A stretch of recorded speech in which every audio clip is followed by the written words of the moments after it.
এটা হচ্ছে হাইডিকাস। এত সুন্দর স্নিগ্ধ ফুটে থাকে ফুলটা, মাইকের মতো।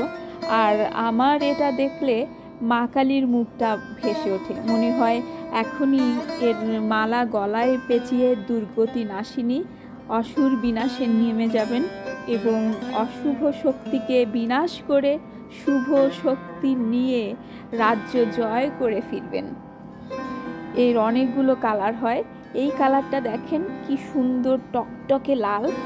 আসলে এই এই হাইডিকাসটা দেখেই আমার মা কালীর মুখটা মনে পড়ে যায়। ফুলগুলো অনেক বড় বড়। দেখেন পাতাটা, দেখেন পাতাটা আমাদের পাট গাছের তেতো পাট আছে না একটা, অনেকটা সেরকম। এর আগে একটা ভিডিওতে আপনাদের আরও দুটা কালার দেখিয়েছি, নানান রকম হয়। সাদা হাইডিকাসটাও অনেক সুন্দর।